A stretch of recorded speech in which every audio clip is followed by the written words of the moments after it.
During this week's edition of Women and Money Montreal, our topic was securing your child's financial future. As someone who's raised four children who are now almost all adults, I've been through it. I've been there. I was a single mom at one time. There were times that were tough. There were times that were great. So I've been through the ups and downs personally. And although I'm not a parenting expert, one thing that I could do is share both my professional and personal tips on how to teach your kids about money to make sure they start off the adult world on the right financial foot. I also want to mention that as parents, we want to give our children everything, and trust me, we do. We try our best, but sometimes we forget just the basic skills that will prepare our children in the adult world. I know when I speak to a lot of parents and speak to a lot of clients and even friends of mine, most of us say the same thing. The majority of us didn't grow up learning about money. And when we reflect on our childhood, we wish that we had learned about money. Well, here's our chance as parents. So when we look at what we're teaching our children about money, are we repeating the same lessons that our parents did or didn't teach us about money? So securing your child's financial future, I broke it down into 5 tips, and we're going to go kind of like in chronological order from the very beginning to when your child turns 18. So number 1, I believe all parents could agree with this. When you are about to have a baby or when you have a newborn, the first thing they tell you to do is open up an RESP for your child. So RESP is a tool that Canadian parents could do. They could open up an account for their children. RESP stands for Registered Education Savings Plan, and it's designed for parents to save for their children's post-secondary education. I remember my first license ever in finance was as a group scholarship plan representative, which is basically the license to work for one of those pooled plan companies. I've evolved from then. And I've also seen the evolution of the RESP over the years. So it's a great tool to save for your children's education. Both the federal and the provincial government here in Quebec provide top-ups for contributions. So you can look up the rules online. I'm not going to get into the specifics of it. What I wanted to mention and point out when it comes to RESPs is that they are often left out of investment plan reviews. So when we think of investment planning, we think of long-term planning, retirement planning, even when it comes to our TFSAs, but oftentimes RESPs are omitted from investment plan reviews, which they really shouldn't, especially if you opened up an RESP for your child when they were young. So if you currently have an RESP, how about you just take a moment and look at your last statement and see how your investment performed. An RESP is an investment, and if you open up this account when your child was a baby or before they started school even, you're looking at a time horizon of more than 10 years. Simply said, you won't need to withdraw this money for at least another 10 years. Therefore, it is a long-term investment. What you want to make sure is that it's growing well and you're maximizing your returns or your return potential, because hopefully, especially if your children are going to be attending school here in Quebec, post-secondary education in Quebec is relatively inexpensive compared to other provinces and outside of Canada. So if your RESP investment is growing well, then in the future, once your child reaches high school, maybe Sec 2, Sec 3, Sec 4, it could be possible that you might not even need to contribute anymore to the RESP because your investments have done well. Remember, when it comes to contributing to any account, it's not just the amounts that you're contributing, it's the returns that you're getting on your investment. Is your money working for you? So if you currently have an RESP, just take a look and see how your money is growing. Has it been growing? Last year was a dismal year in the market, so you might have seen a loss depending on the timing, but prior to that, markets did really well. So you want to make sure your money is working for you. Check your RESP statements. If you don't have an RESP yet for your child, look into it. There's literally free money from the government to help you save for your child's education. So that's number one, RESPs. Number two, something we don't like to talk about, but every family who has a basic understanding of family finances and financial planning for your family. Number two, life insurance and critical illness insurance for your children. What is it? What does this do for? What does it mean by when we say you need to get this to secure your child's financial future? I could tell you from experience that when we go out into after we finish school and we go out into the workforce, the first thing we're thinking about is not I have to get life insurance. Oh, I have to get critical illness insurance. What this does for your children, it provides two things. Number one, it provides them protection.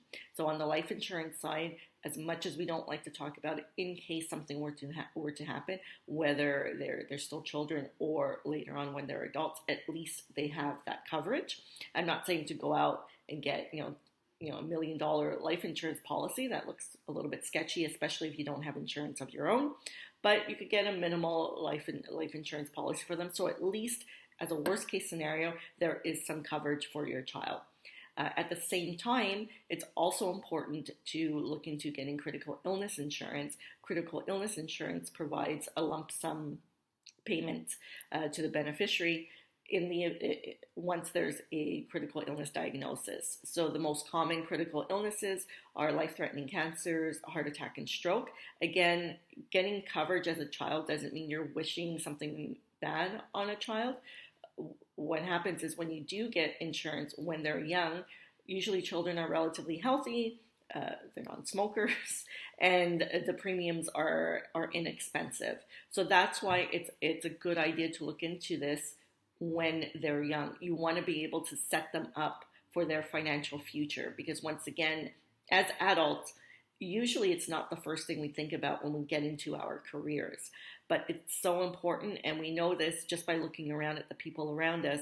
How many times has somebody passed away prematurely or has been diagnosed with a critical illness? If you don't have insurance coverage to mitigate the risk, if you don't have enough savings, the other thing that people do is they go into debt or they set up a GoFundMe page. This is a way for you to set up your children's financial future in the event something were to happen. That's the first reason why you should get it. The second reason is that on the life insurance side, when you take out a life insurance policy, you can have an investment portion to it. So what I did with all of my children when they were babies, I opened up an RESP and I also set up a life insurance coverage for all of them. And that investment portion within the life insurance policy has grown and will continue to grow until we need to withdraw it.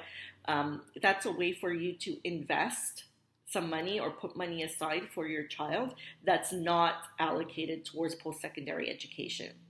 So once it's invested properly, and if you've been doing this for a long time, it's possible that you could use that money, or your child could use that money towards the down payment of a home, to travel, maybe for their wedding, or you could gift it to them when they become adults. So that's number two, life insurance and critical illness insurance. Get it because they're going to need it at some point. Might as well get it when it's young and it's paid for. And number two, the life insurance also has an investment component. So oftentimes parents ask, how could I put aside money for my child? This is a way to do it. Number three, it's not really technical or professional. It's more personal. Number three, be open in your money talks with your kids. The minute that your children can start and can express themselves and start wanting things, this could be as early as the age of 3 or 4. Have open conversations with them about money. I remember when my children were young, our favorite day of the week was Wednesday, because that's when the Publi Sac would come, and we would sit around the dining room table with the Publi Sac and look over the specials. Now, when the kids are little, they're not really looking for fruits and vegetables and vegetable oil and how much is cheese, but we always talked about how much things cost. And as I said in the beginning, as parents, especially nowadays, we're always looking to give to our kids. but we can't keep giving them everything. You can't say yes to everything. That's not teaching them life skills. If you are constantly giving them everything, if you're constantly giving them everything, how are they going to know the value of money? Just because you could afford it doesn't mean you have to give it. And if you're constantly giving your children stuff and everything that they want, you're not teaching them about money. All you're doing is teaching them that everything is within arm's reach, and that bank of mom and dad is going to continue living on well after they become adults. They're going to know that anytime they need anything, they could just go to the bank of mom and dad. And what does that do for you? That puts you in financial stress. Either you kind of resent your children, your adult children, for coming to you all the time for money, or you put yourself in a position where you're remortgaging your house so that you could give your adult children whatever it is. Talk openly with your children about money so they understand how much stuff is, and they start learning the value of money. If you never talk to them about money, if you just constantly give them things, once they start earning money, no matter how much they're making, they're going to be living paycheck to paycheck. So keep those money conversations open from the moment they're able to understand and ask for stuff. Let them know how much stuff costs. Don't be ashamed. Even put your own stories into it if you want. But do not overindulge your children in stuff. Overindulge your children with life lessons and skills so that when they become adults, you've already prepared them and secured their financial futures. Number 4, once your children grow up and they get into like Sec 3, 4, 5, they're in their late teens and they're getting their first jobs, the most important thing for you to do is have them keep 50% of their paycheck aside. That's right, 50%. Maybe even more, but start with 50%. Why? Because I'm pretty sure that most of us pay for our kids' things, right? Clothes, food, everything. We as parents will give that to them. Teach your kids, when they get their first jobs, to put half of their paycheck aside. For the moment, keep it in just a savings account. What you're trying to do is create that habit.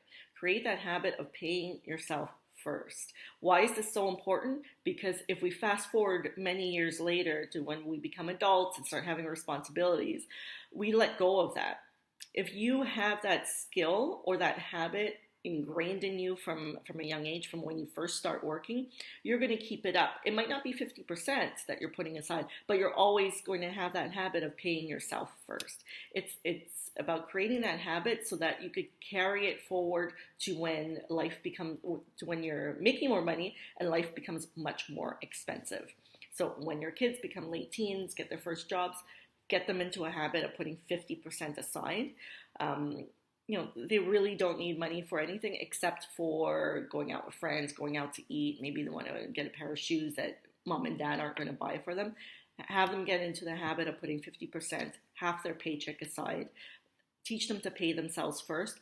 That is one of the biggest money life lessons that everybody looks back and they wish that they had done when they were younger. And lastly, when your child turns 18, have them open up a TFSA. If they have a cell phone, put their cell phone under their name and have them apply for their first credit card. Teach them about credit. I have a rule in my home. If my children are going to make any credit mistakes, I'd rather they make it under my roof, rather than when they're married with children, with a mortgage, with responsibilities, and probably 2 car payments. Teach them about credit now. If you are someone as a parent who's had credit issues, share that with your children. Share that with your now 18-year-old adult child. Tell them, listen, I'm teaching you this so that you don't make the same mistakes that I did.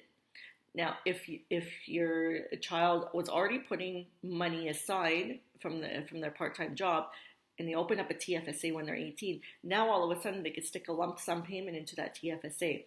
Have them start investing. If you don't know anything about investing, I offer my financial literacy sessions, but there's so much information that's out there that you have access to. Teach them about paying themselves first, investing. Have them build their credit. Have them apply for a credit card. Teach them the importance of learning how to use credit responsibly.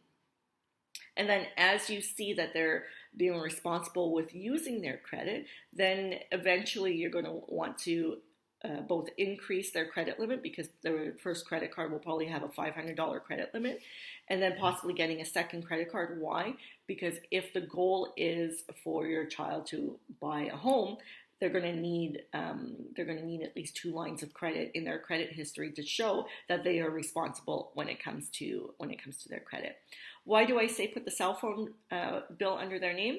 Number one, here in Canada, cell phone companies report to the credit bureau.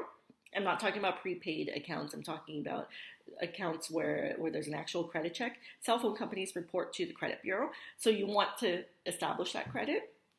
And secondly, you just want to teach your child how to pay bills. So I'm 43 years old. I had my first cell phone when I was 18. Back then, you didn't have a cell phone unless you paid for it yourself.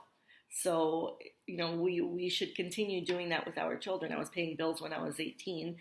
My child could take care of a $50, $60 cell phone bill, especially if they're working part-time. It teaches them responsibility. It teaches them how to pay a bill. And it also helps with their credit score, because cell phone companies do report to the credit bureau. So those are my 5 tips on securing your child's financial future. It's a combination of technical tips as well as personal tips as a parent to parent. If you have any questions, if you need any assistance on your RESPs, if you want to review your RESP returns, if you want to open up an RESP, if you have questions about insurance or opening up a TFSA for your adult child, feel free to reach out. My contact information is going to be at the end of this video. Take care, and if you have any questions, feel free to reach out.